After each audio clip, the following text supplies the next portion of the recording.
What's up, guys? Welcome to episode 1 of the Woman Propaganda Show. I am your host, Hayden McDougall. I also have my producer, Michael, here with me. What's up, guys? Happy to be here.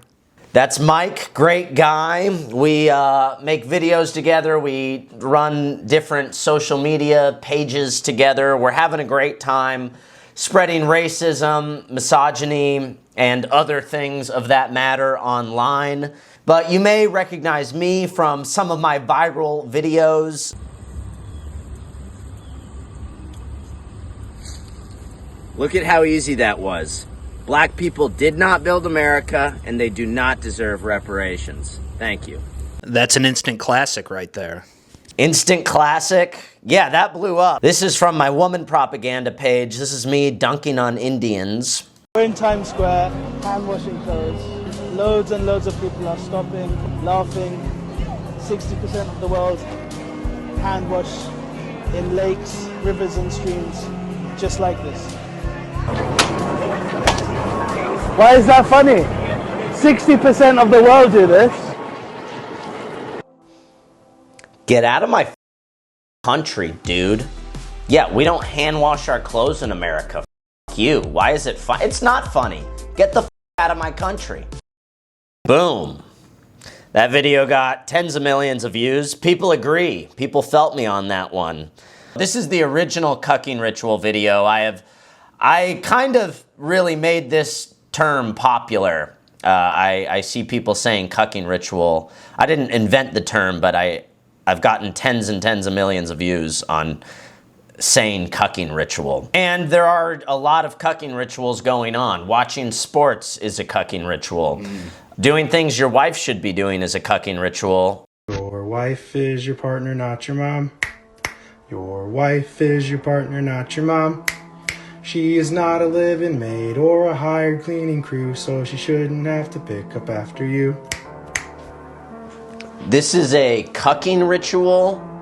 I don't know if this guy realizes what he's doing, but this is, you go to hell for doing this. So that's an example. You can follow me on Instagram at Woman Propaganda. Got a whole bunch of videos up there. And we're like basically the most extreme guys on Instagram, or one of them. And we're hitting big numbers. We've been dominating the right-wing political niche, particularly on Instagram. Nobody else is hitting numbers like us consistently. 0 to 850,000 followers in less than 4 months. Crushing Ben Shapiro, Matt Walsh, Michael Knowles, Fleckas. I like Fleckas, but everyone in the right-wing niche, we're crushing there. Crushing Elijah Schaefer's numbers. We love Elijah. I mean, we've been making videos, but we're for a while for other people, but this stuff with Hayden, with his face on it, is a relatively new thing, and we're on a generational run. It's a generational run. We're rage baiting. We're masturbators. We are masturbators, it's true. Yeah, we're good at this stuff. Hi, this is Anthony Cumia. And hello, I am Gavin McInnes. Together, we're Compound Censored. And we'd like you to subscribe to our network that has more fantastic content you could shake a stick at. Use this promo code for a one-time super offer. Do it. It's uncensored and oh so entertaining. Yeah, I'm not out. In my profile, it says 5'7" high-value alpha male debunking the internet's most viral feminist propaganda. But I'm not really debunking, because the debate is over. Liberals, feminists, these people are retarded and they're evil. So I don't hate all Jews. I have a Jewish woman who I'm friends with named Elle. I made her famous. She had no followers on Instagram. I took her from 0 to 50,000 followers on Instagram in 3 months just by editing her podcast clips at Tacos and Shawarma on Instagram. You can follow her. And then I did her podcast 2 different times. The first time I did her podcast, I got drunk, and there was like this fat Instagram model. Making like group chats between all my supporters, which You seem very authentic. I like that. What do you guys think about drunk driving? Because I don't think it's a big deal. But I'd be interested to know what you guys think. Are you driving after this? I'm just. That's unrelated to question, but I was just wondering what you guys think about it. Obviously, it's horrible. Who would think anything positive about drunk driving? And that's his that's his culture. Nobody's gonna say, "Oh yeah, go drunk." Like, I don't even understand the question. Maybe not ideal, but it's like it's a thing that happens. It happens.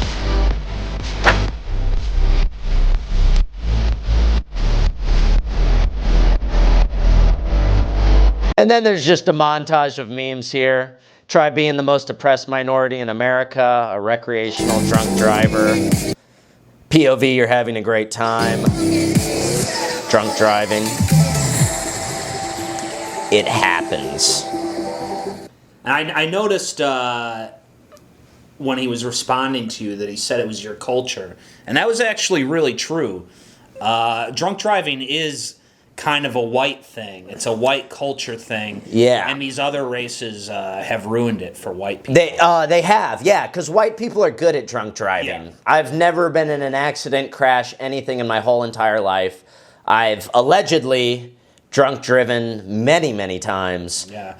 I mean, I never had a problem. Drove totally blackout drunk when I was in high school and never crashed. Yeah, white guys are good at drunk. Yeah, a high schooler. White guys are good at drunk driving. Yeah, but that fat Mexican guy, maybe he shouldn't drunk drive. That's probably true. But yeah, you know, we wouldn't have to deal with these kinds of nuances in the law if you know.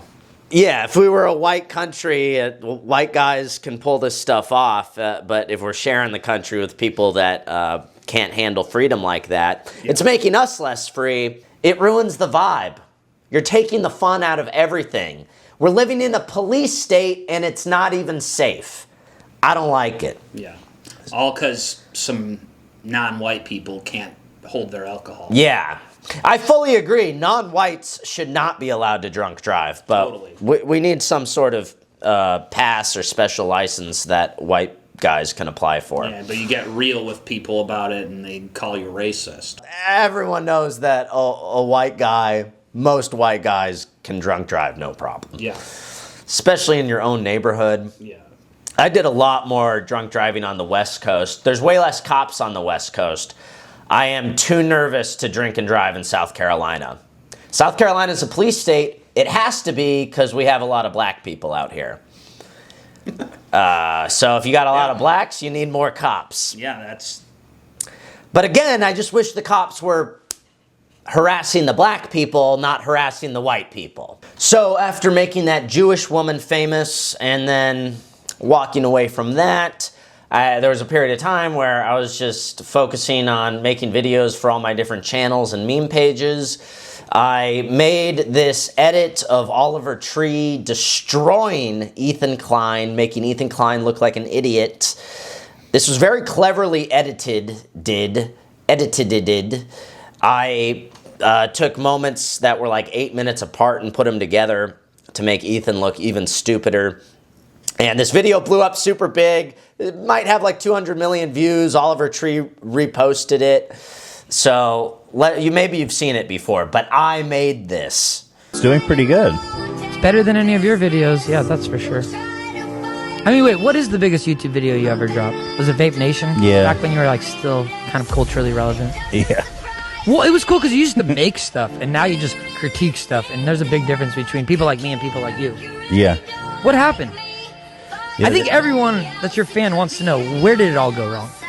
I think people are pretty happy. I don't think so. I think a lot of people, I mean, if you look at the cultural relevance and contributions, I mean, you were contributing and now you're just kind of coming after people. You're like a leech. Yeah. Well, here's where it is. Was it the money or was it the fame? Funny if you just answered the questions. What do you want me to say? What do you want I want me to you to tell me why you stopped making things. Oh, yeah, so... Okay, well, first of all, let me remind you, this is my fucking show.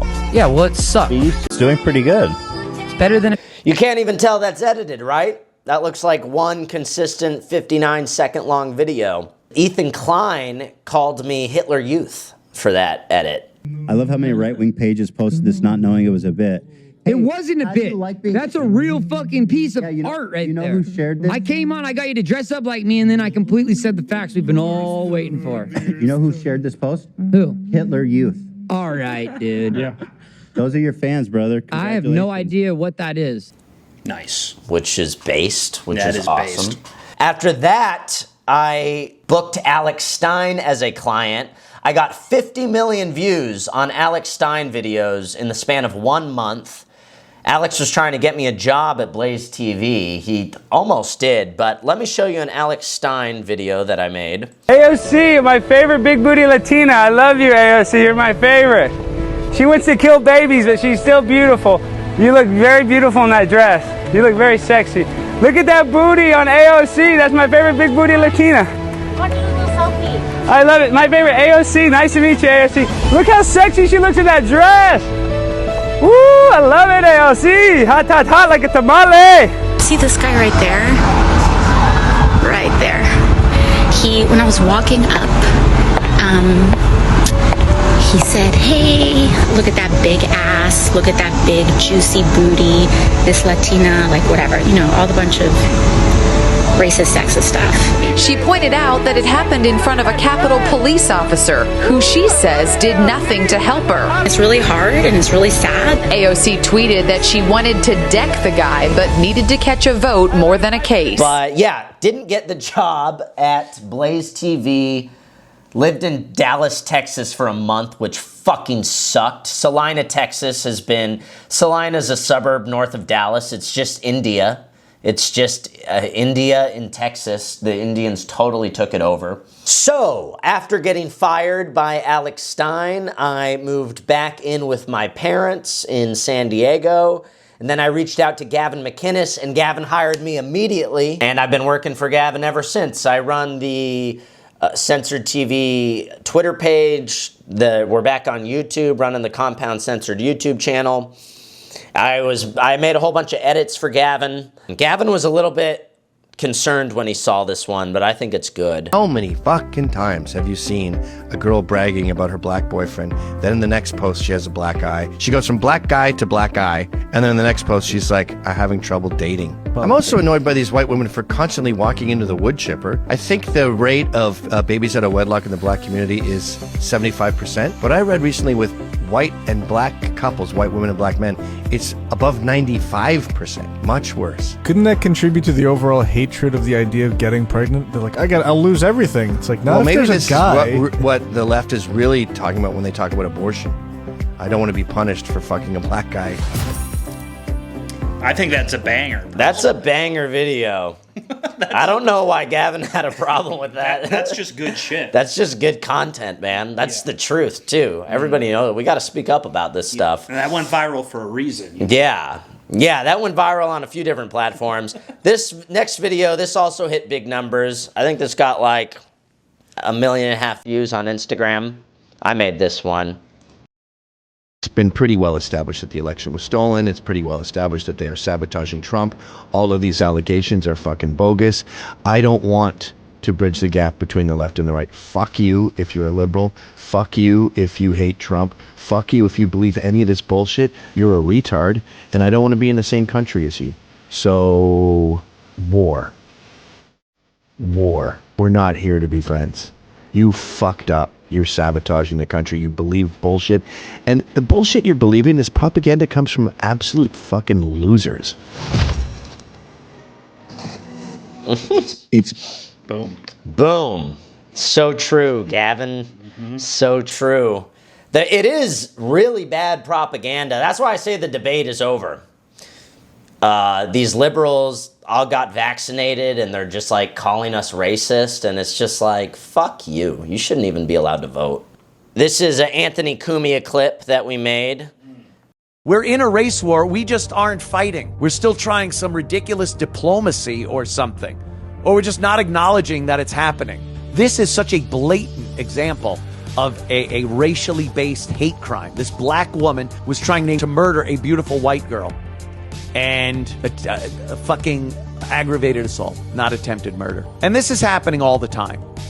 And they are killing them. This girl was lucky to not be murdered. There is a race war going on. black people are killing white people just because they're white. Wake the fuck up.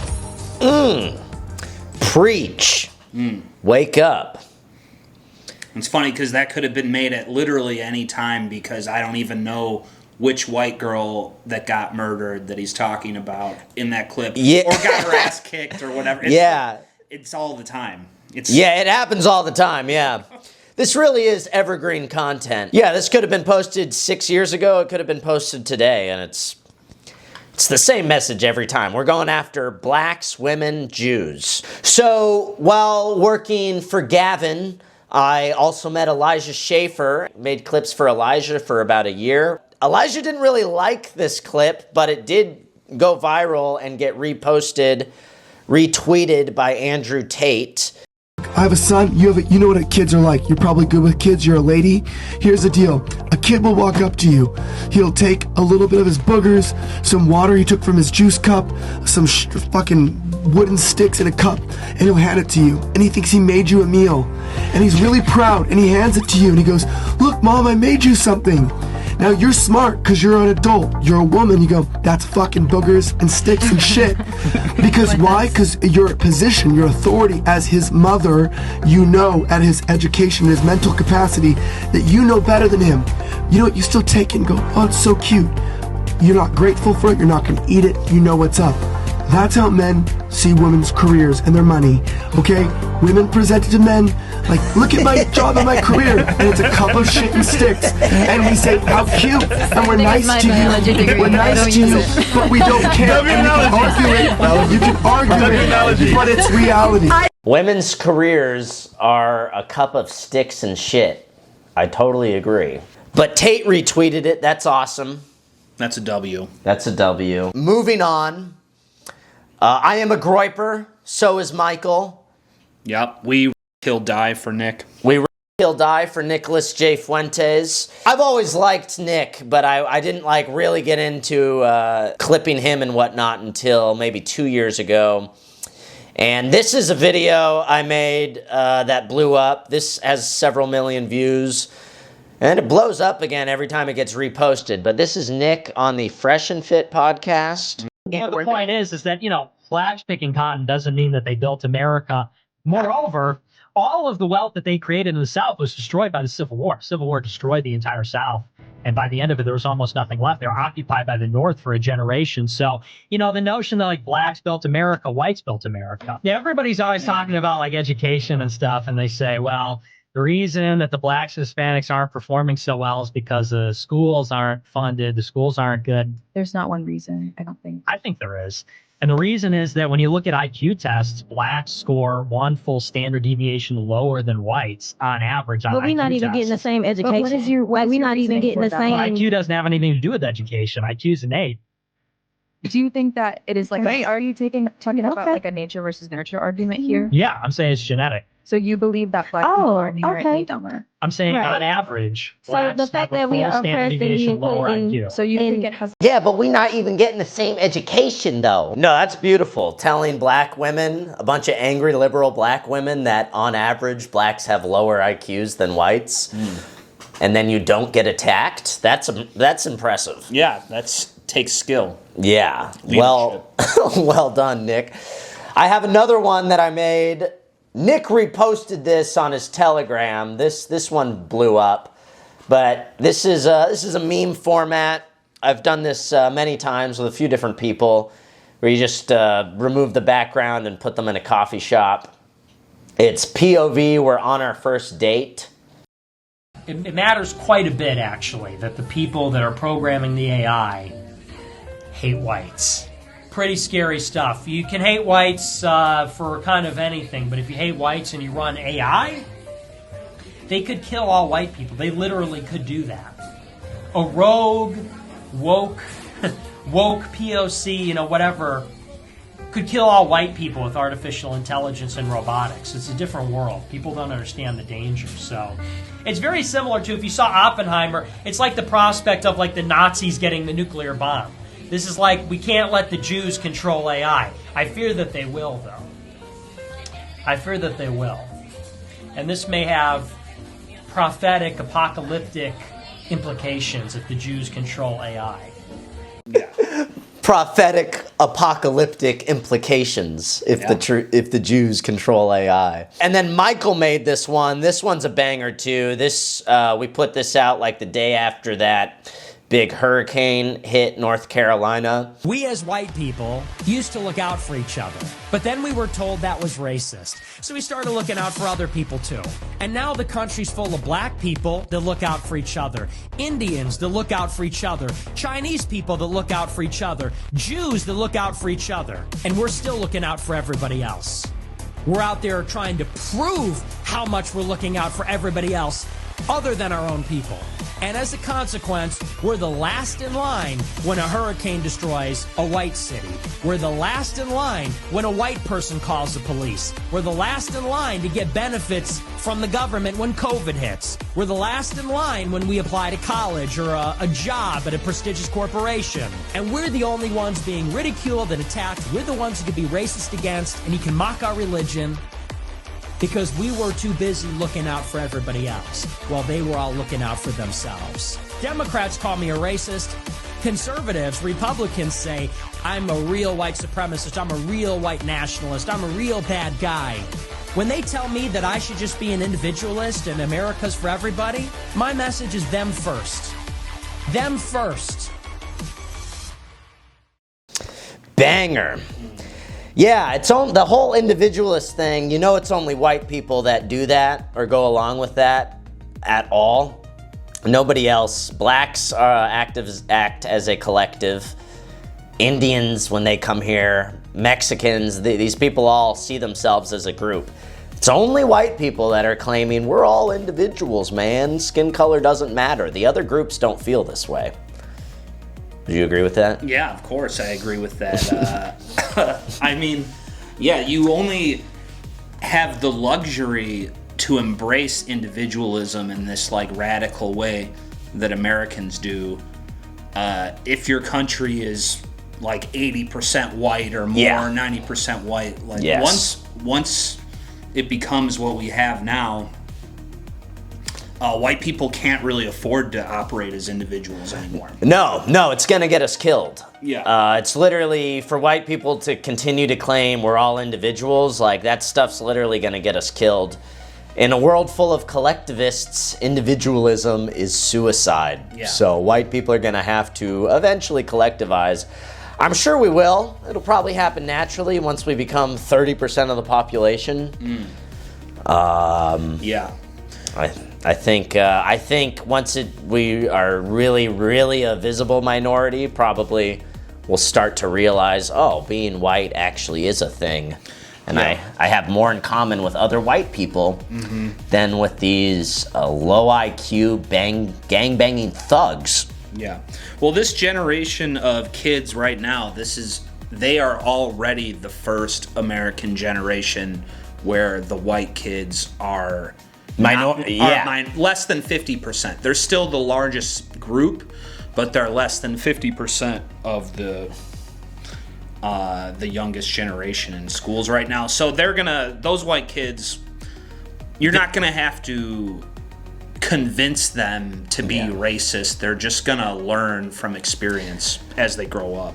The younger generation's gonna be extremely based. The whole scolding us for slavery on the holiday, it's not going to work anymore. Especially these young white kids growing up being the minority at their own school. Yeah, they'll either be really based or really gay. It's one or the other. It's one or the other. They're either going to be trans or they're going to be are the two options. Yeah, pretty much. And so I'm hopeful. Yeah, the awakening is, as things get worse, the white people will continue to wake up. It's inevitable, unless all the trends magically reverse for no reason whatsoever. Which isn't going to happen. So none of these white people are becoming a minority. Yeah, that's already baked into the equation because we're already a minority amongst newborns. So none of these trends are reversing. So the awakening will continue. So, if you enjoyed that clip, then subscribe to Compound Censored using this promo code.